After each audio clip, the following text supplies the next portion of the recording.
Hello, welcome to episode 5 of the Rain Rouse Show.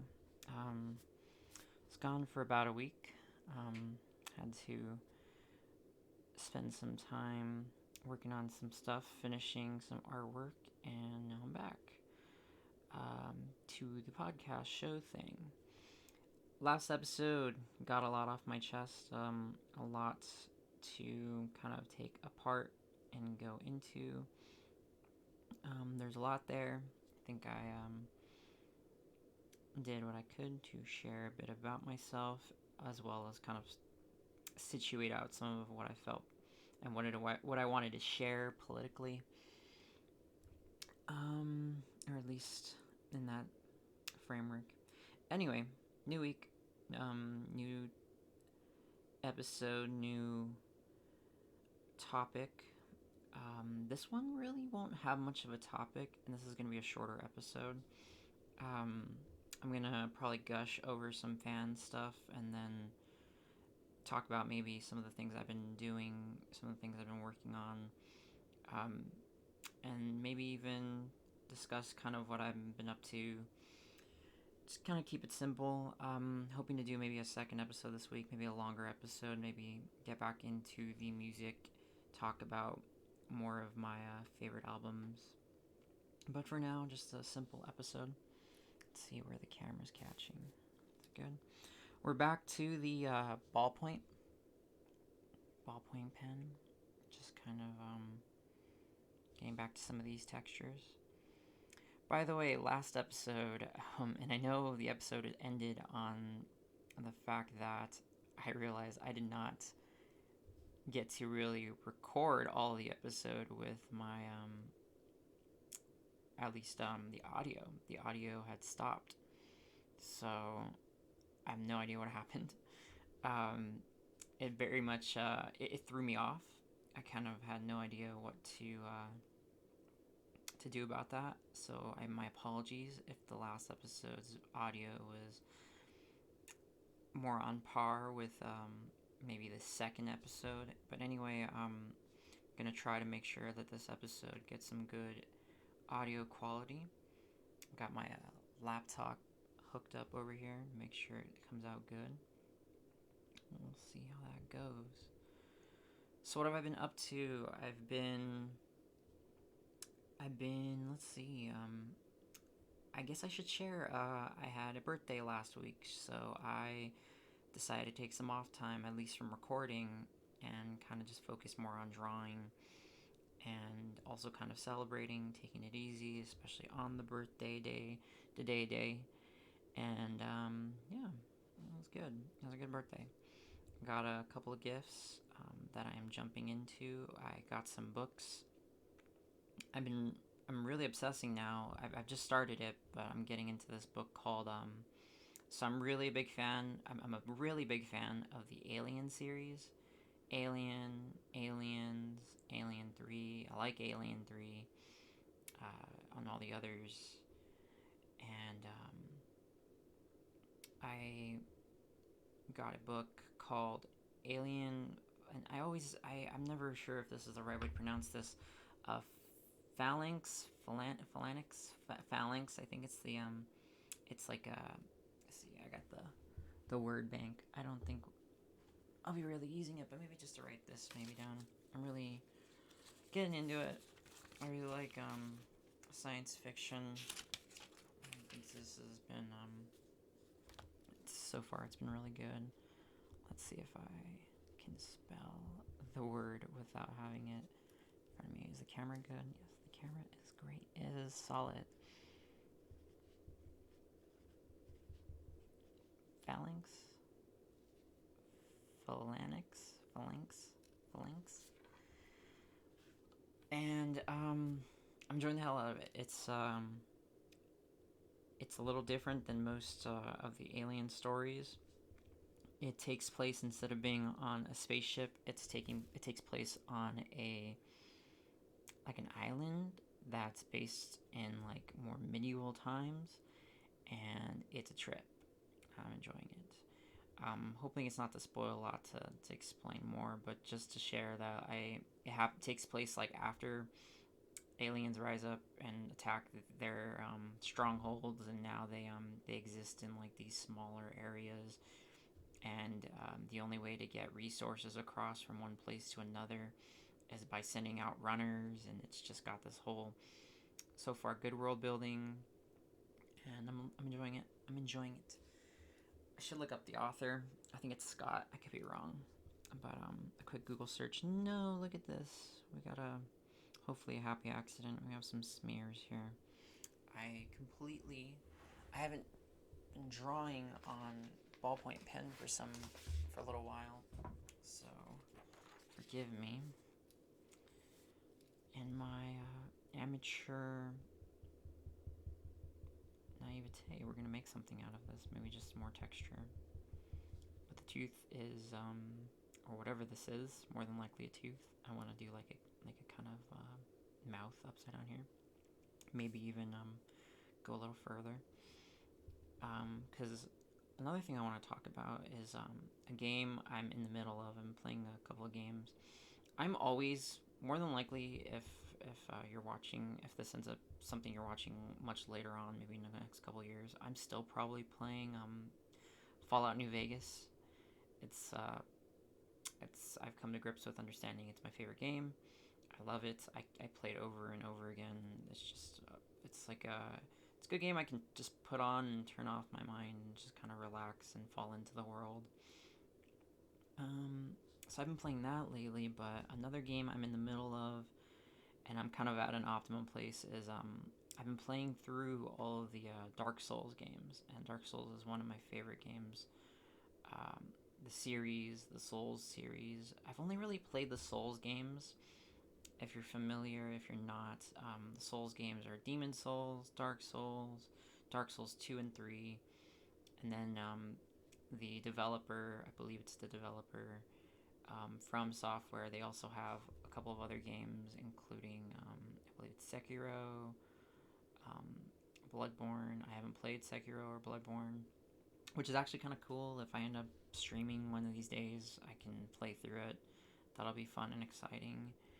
But yeah, I really love Dark Souls 1, 2, and 3. I just played through 2 for the first time a few months ago. I really enjoyed it. I probably have the most to say about that one just because I've played through it most recently.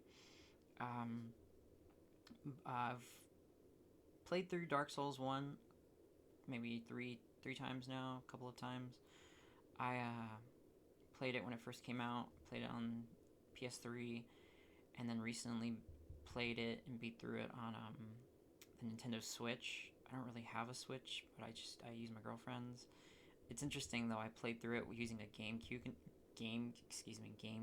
controller, which is a trip to think about. Anyway, so I'm in the middle of Dark Souls 3 right now, and I'm stuck on a boss, and there's like an optimum place I get to with each of the Dark Souls games where like I'm having fun, I'm enjoying building my character, I know kind of the best ways to go, except for Dark Souls 2, I've never gotten through it. Dark Souls 3, there was a certain part that I hadn't gotten past. This is my first time trying to beat it, but there's a part I inevitably get to with each game where I'm having fun, I'm getting further into it, and then I get to a place where I'm just fucking terrified to go back in because of how hard or more difficult the bosses are getting. And I'm at that right now with number 3, and it's just the DLC though, so it's reason to understand why I'm getting my ass handed to. So I haven't touched it in a while, but I think it'd be fun to talk about as it's one of my favorite games, and it's got a lot of philosophy in there actually if you really take the time to stop and think about it. And I think it's got a lot on my mind, at least in the last few months, as things have changed in our political culture. And believe it or not, this game would give me, well, no, I shouldn't say give insight. It's not like it's super deep, but it's got some elements in there that's actually pretty it's interesting to fall into. And I'm sure, if you look up YouTube videos, there are other people who can go into a lot more depth and detail about some of the more philosophical aspects of the game, not just simply the lore and all the sad stories, excuse me, that are in it with all of the characters and NPCs that you meet in the game, but there's also a bit of what's the word? There's a bit of the big thing really is the metaphor. There's the metaphor in the game throughout the series has been what's called the dark sign, which is just a circle, and it's a cycle of just humanity going into constant, rise and excuse me, let me get some water. My throat's a little off. Rise and decay, and I think a lot of people are starting to give the second game a return fair shake now. I understand when it came out, it had a lot of what's the word? It had a lot of issues with some of the hitboxes. An enemy would hit you right here, but you'd be standing over here, and you'd still get hit. It didn't make sense. But I played through on the latest edition of Scholar of the First Sin, and I had a really good time with it. The only reason I really wanted to play it was because I've seen a couple of videos online. I should probably credit that person, but if you look up in defense of Dark Souls 2, this person really goes into, if you're into video game breakdowns as I am, it's interesting viewpoint. But also what I like about what he talks about is he goes kind of in depth about giving Dark Souls at least Dark Souls 2 a fairer shake in comparison to the others. The other two, I believe, most people really like, which is the first one and third one. A lot of people love the first one, of course. The first one's awesome. It's great. It's a classic. But yeah. So the Dark Sign, Dark Souls 2. I guess it's on my mind, and I guess it's one of those games that I'd love to stream one of these days. But some talk on some of the ideas, and I think why I'd like to focus on it, because yesterday I was kind of talking to family about politics, and it's just I realized I got a lot of frustrations on my mind, and I could probably share them here, but so Dark Souls 2 I think encompasses a lot of the personal as well as the basic aspects of the game in relation to this dark sign and the philosophy around it, which is humanity is in a constant cycle of rise and decay, and when it comes down to it, we constantly find ourselves in a place where we're repeating the same kind of errors. In each of the games, there are very different storylines or different settings, but they're all very reminiscent of the old settings. If you are familiar with Dark Souls, none of this is new, but if maybe you've never heard of this, maybe looking into a couple of videos might interest you, especially if you're into fantasy. They're all, a lot of these settings, although different, are reminiscent. They have different names, but they have some very similar motifs or architectures or whatnot. The first one and the third one, I believe, take place, or what people believe, and I think it's pretty proven. They take place in like the same universe or the same kind of area, realm. In fact, it's more than likely that the world it takes place in within the third one is the first one, but just over time, the structure or the structures have changed. People have changed. The buildings that were once there have fallen or are still there, but just memories, if anything, just the base structure. And it's interesting. It's interesting how it portrays this aspect of humanity repeating itself. There's a good saying that that history doesn't repeat itself, but it rhymes. And it's interesting considering the situation that politics are in right now, that we're in a moment where the economy is booming, but it's not really booming because it's been, pushed along by a recent market collapse in 2008 that was only brought on by bailouts and not allowed to really crash. And that's all political. I don't know if hypothesis, however you want to see it.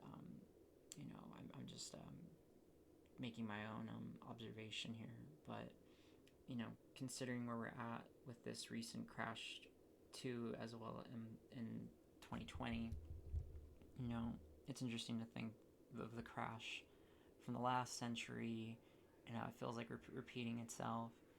And as much as we'd like to feel that we've gotten rid of Herbert Hoover and we're moving on to FDR, I mean, the man Biden has a fucking portrait of FDR in like his office. He's trying to make a statement, but if if you're following, you know that it's not what it actually feels like. This man doesn't feel like he's gonna be FDR. It feels more like he's it's more of like Hoover won a second term, but he still has a chance to prove us wrong. But in relation to this, it's interesting to consider how we're in this cycle, and I think that's one of the things that draws me to it, to at least this game. In addition to the challenge, but it could be a stretch. I could be stretching, but But I love this game or the games for the way at which the gameplay works, the way at which the stories build themselves off this science fantasy, or I'm sorry, this fantasy of that has some kind of very relevant and subtle critique on humanity and how these constant mistakes are being made. And you can look up, like I said, you can look up plenty of videos that go further into depth. But yeah. The second one is very interesting because it has, as I've said, a lot of people really didn't care for it when it first came out, and these could be a little longer to find some detail. This one right here. Bring that out. So yeah. What are you saying? I do not know. I'll be very honest. Let me just cut it straight. I really don't know what to talk about this episode. I might just name this episode a hangout and just talk about whatever's on my mind. What's been on my mind lately? Let's actually get to it. And I'm sure if you're following this too, I don't have to explain it. I can make it really simple if I need an explanation. I've been following the heck out of this GameStop story, and believe me when I say this, if you haven't been following it, it's a pretty historic situation that's going on. Now I could just be exaggerating. It doesn't have to necessarily be that big, but at least in terms of where the political, the political situation of the United States is at right now, it seems, and it feels like to me very significant.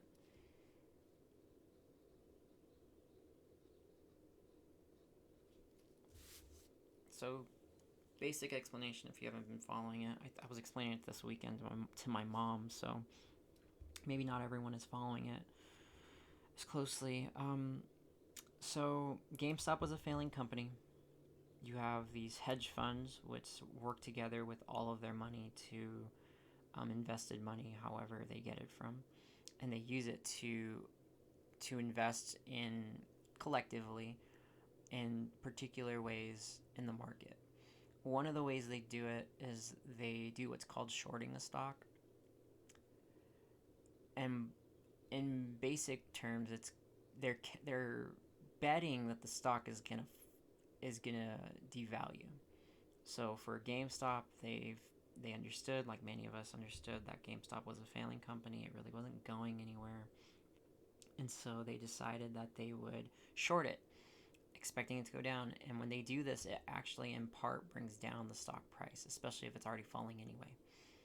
So it's all speculation, and at this point, it's gambling what they're doing. But they figured it was a good bet. Companies seemed like it was falling apart. I do listen to news, and one of the news places I get my news from, it's from someone who does financial. They also are in what's the word, real estate, and they talk about stocks and stuff. So get a little information here or there from it. But I don't like how this turned out. I don't know what I'm doing here. Maybe that actually works. I've had a couple of really happy mistakes today in my drawings. This could be a leg. I'm kind of drawing, if you know Dark Souls, the gaping dragon. It's this dragon that's because you think of a dragon, you got a dragon head. That's a dragon head, I guess, Reina. My goodness. So you got the dragon with his body, and he's got his arms, and then his legs, right? And then his wings. His wings. So this gaping dragon is I believe he's got no head. I could be wrong about this. But if you take this part of the gaping of a dragon and were to say it's split open where its ribs were coming out, kind of like this. So this let's say the body, it's on its back, and then it's got its legs like this to crawl.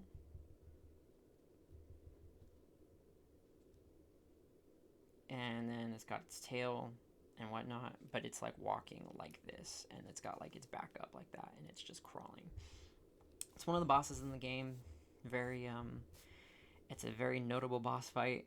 It's also optional, which is weird. You can go through the game and not have to fight him. You would need I believe the master key, but it's possible you can get through and not fight the gaping dragon. But cool boss. This is not exactly the gaping dragon, but it's where I'm getting that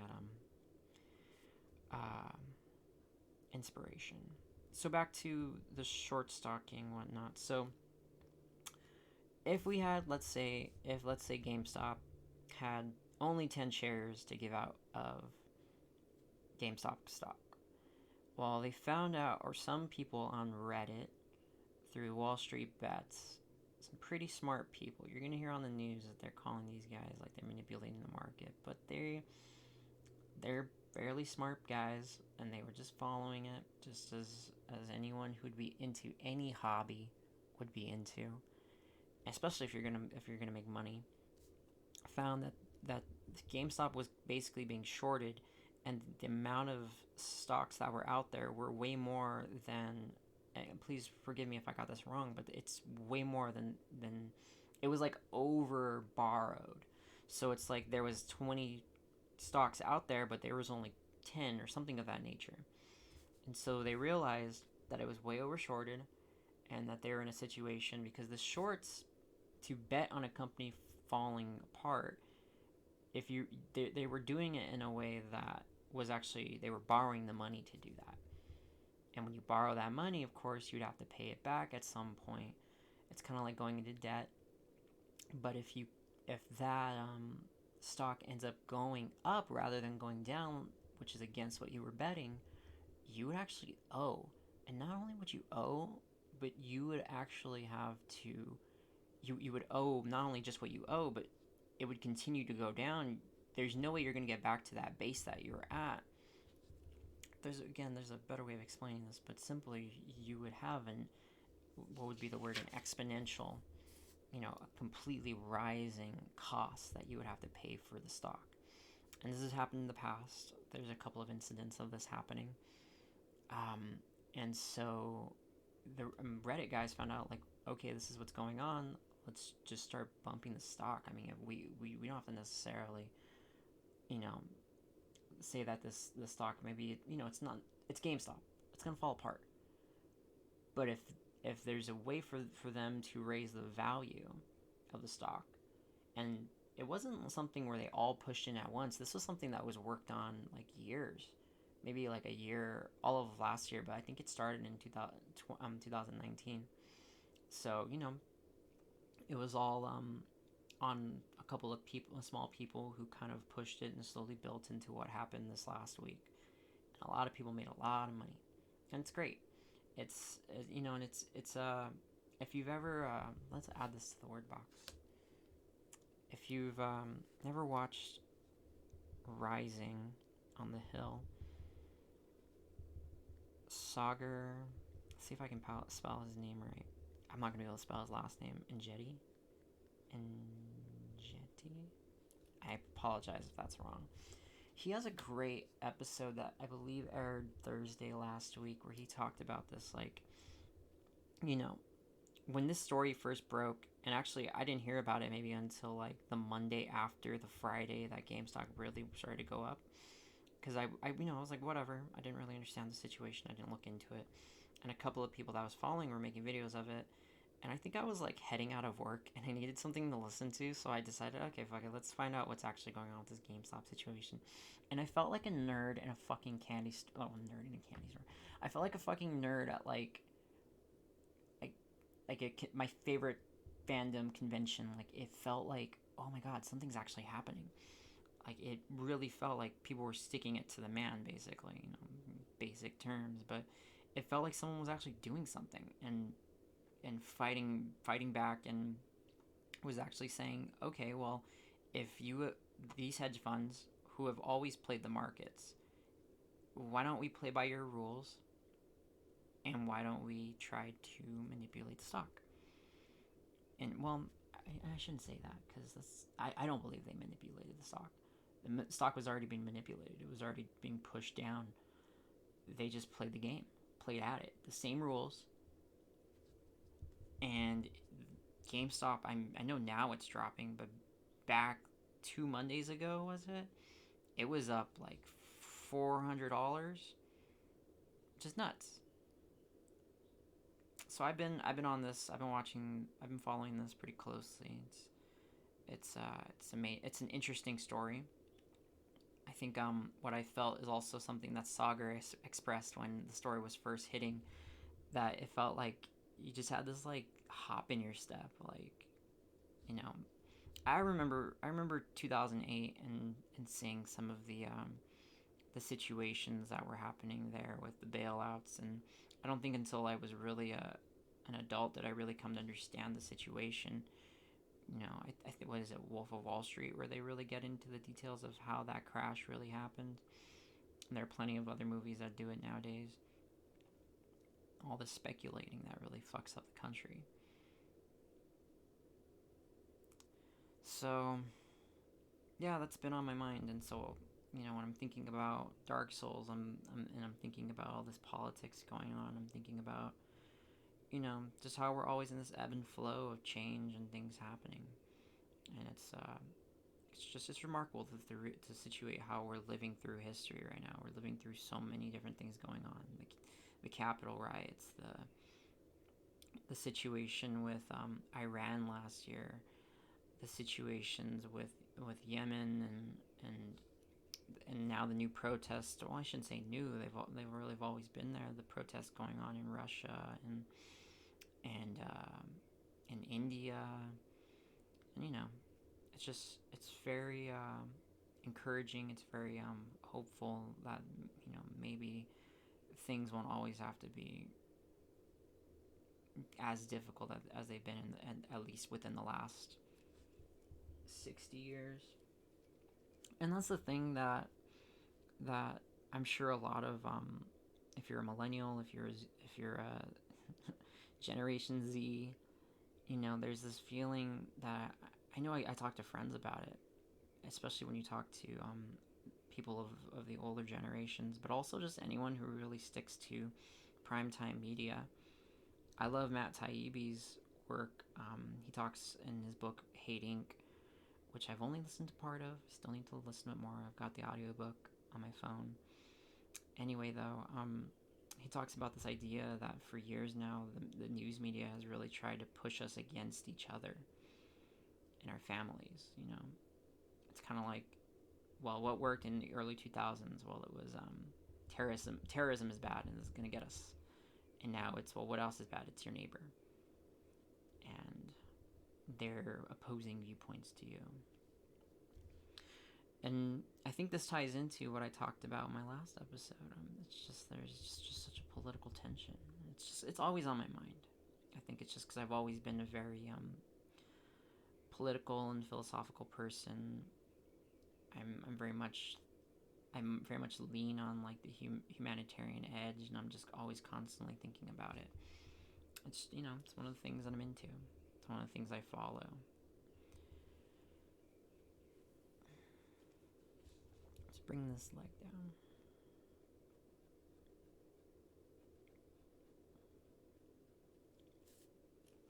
So Dark Souls 2, when it first came out, got a lot of bad press, and there was this one review that someone had gotten into where they had called out the game for having the first one didn't have much story. It really kept to a bit of, I shouldn't say vagueness, but subtlety. There was subtlety in the story. And let's see, I'm trying to figure out how I should finish this leg. I guess that doesn't have to be entirely detailed. What time are we at? 12:08.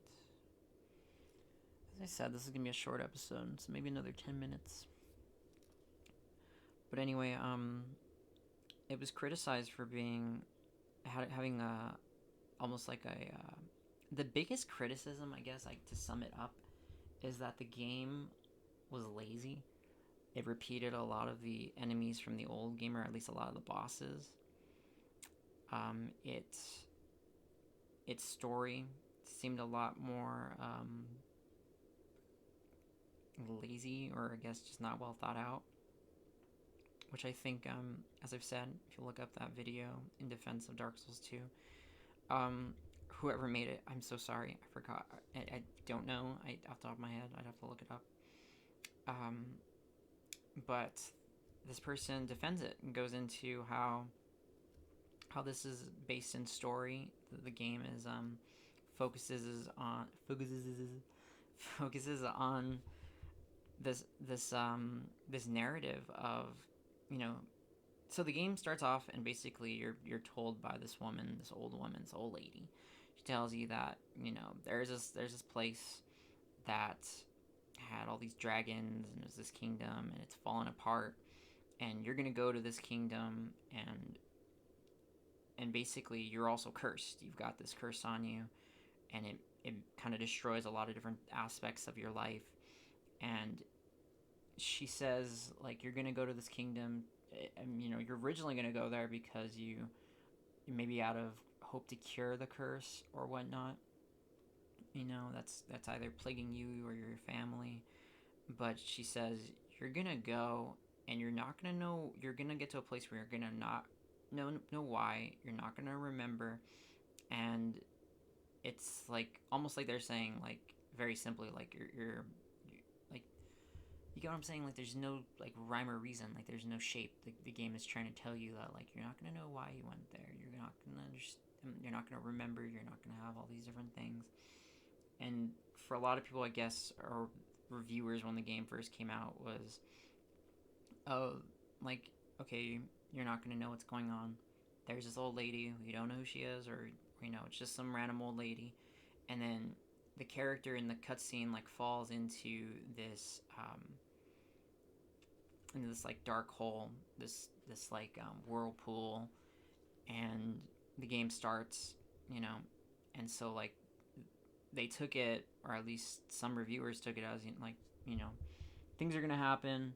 You don't know why. There's no reason for it, and then you're gonna fall into some black whirlpool, and then And I love this person. And forgive me, I'm just gonna take a moment to actually look this up to give them credit. I like this analysis they did. Souls 2 in defense. Right there, video's name. H Bomber Guy. And heads up, if you are gonna watch it, there are spoilers. So if you really care about that, maybe keep that in mind.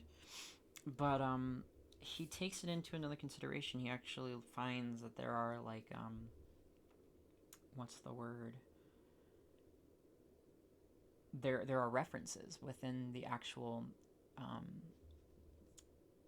within the actual cutscene at the beginning, especially with the old lady. Like she's not just an old lady; she's actually what are those old um, like needle thread spinners? Um, it's like my mind goes to like Sleeping Beauty, but he ties it into there's a I guess a Japanese movie, maybe Japanese, maybe Chinese. I'm pretty sure Japanese. Something with the spider and that um, it's kind of centered around this whole idea of like folklore and story, and he even points out that like or you even see the room she's in, there's a spider on the door outside. So it's like the game is very very it's subtle, it's not going to point it out to you that this is a reference from this, but for someone who's going to take the time and look into it, that it's paying homage to this aspect of storytelling and passed down story that's woven through.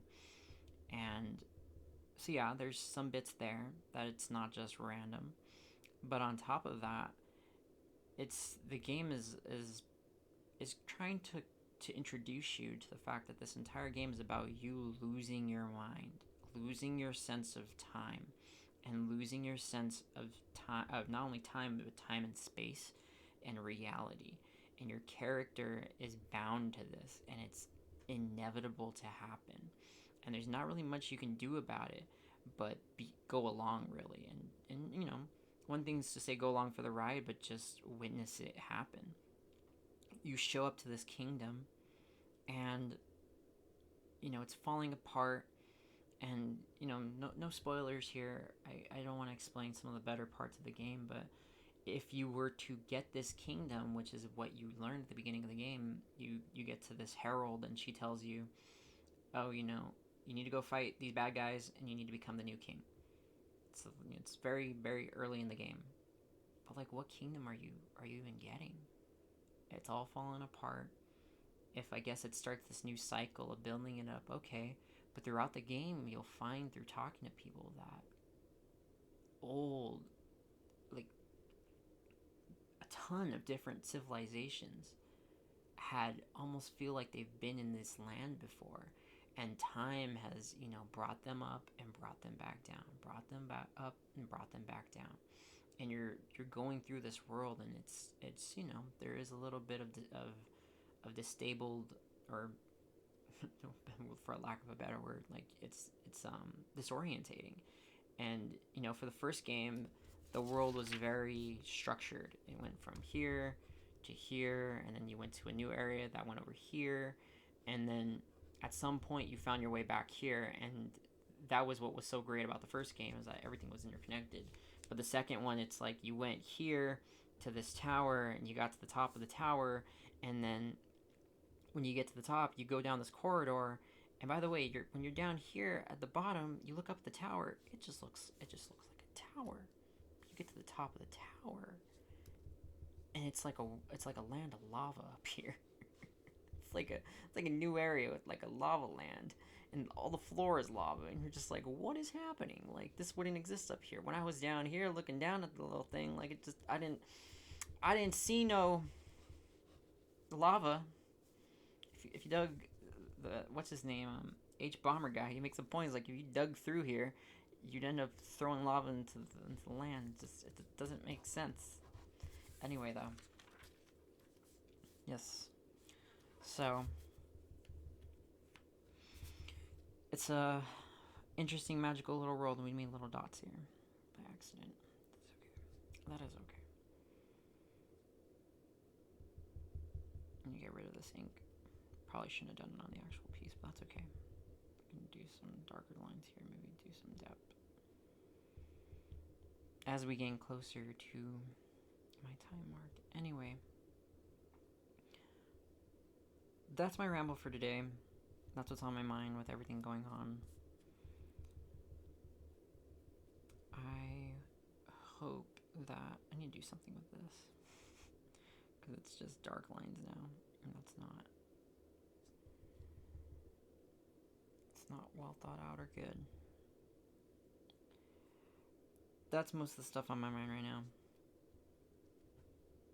GameStop, politics, all this stuff.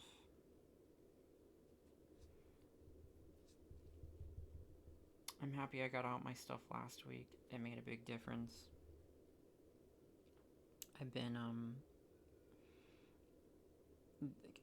these books I got for my birthday. I'm enjoying this. Getting back into reading. I used to read a lot, and at least within school, and then I stopped. I try to stick more to audiobooks, but it feels like time that I moved back into reading, and just as a means of assisting me with attention.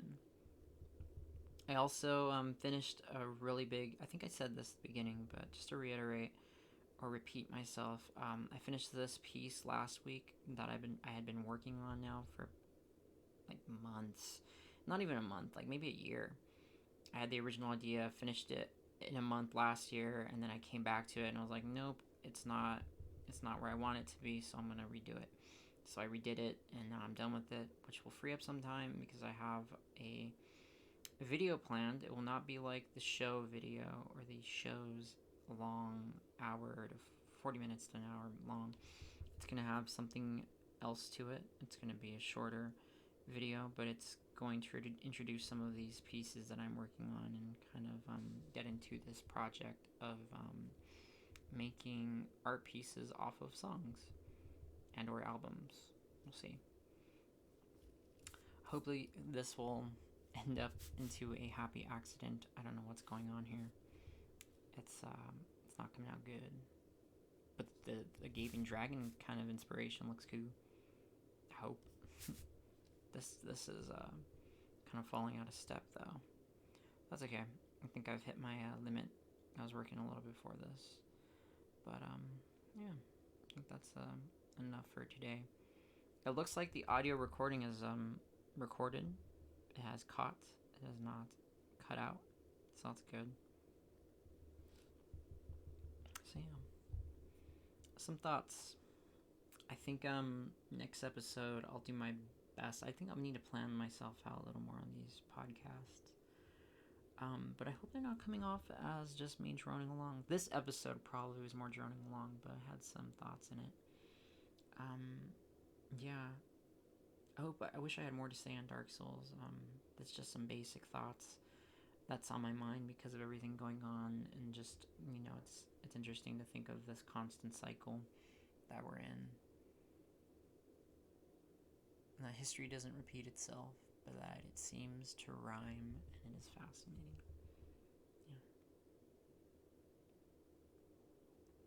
That's my tummy. And if that came out in the mic, I am hungry. I'm gonna get food. I hope you enjoyed this episode. I don't know what I'll call this episode. Maybe I'll just call it by the date. Today is the 8th. I think I'll be uploading it tomorrow, so that's the 9th. But the 8th is maybe what I'll call it. February 8th. Yeah.